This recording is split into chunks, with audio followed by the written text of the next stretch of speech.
Много хора си задават един и същи въпрос. Изоставам ли финансово? Гледаш хора онлайн, които печелят много пари, инвестират, купуват имоти и започваш да се чудиш, аз къде съм в тази игра? Истината е, че повечето хора нямат никаква идея колко пари е нормално да имат на различните етапи от живота. Днес ще разбереш. Ще ти покажа колко пари е добре да имаш на 20, на 30, на 40 и след това. Казвам се Митко и това е каналът Митко Инвестира, където говорим за пари, инвестиции и финансово мислене. Ако искаш да мислиш по-умно за парите си, абонирай се за канала. Нека започнем с 20-те години. Това е периодът, в който повечето хора тепърва започват да работят. Истината е, че на тази възраст най-важното не е колко пари имаш. Най-важното е какви умения развиваш. Но въпреки това, добра финансова цел е да имаш поне между 5000 и 10 000 лева спестени. Тези пари са твоята финансова възглавница. Те ти дават свобода. Свобода да смениш работа.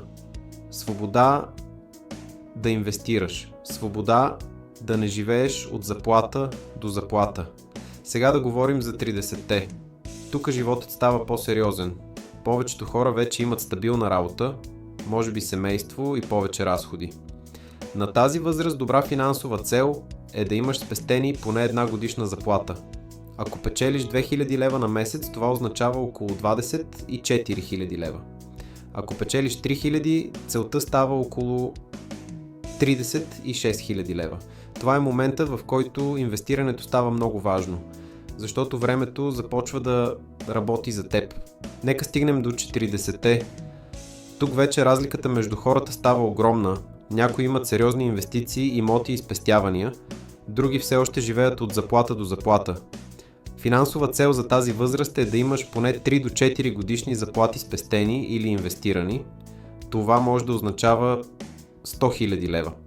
Понякога дори повече. Тук вече инвестициите трябва да работят за теб. Акции, индекси, имот, различни активи. Сега идват 50-те години.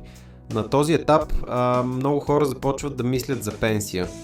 Добра цел е да имаш между 6 и 8 годишни заплати спестени или инвестирани. Това означава, че ако харчиш 30 000 лева на година, трябва да имаш поне 180 000 до 240 000 лева. Тези пари дават сигурност и спокойствие.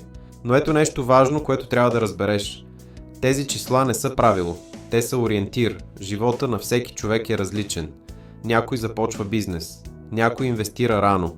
Някой открива пътя си по-късно. И това е напълно нормално. Най-важното не е да си перфектен. Най-важното е да започнеш.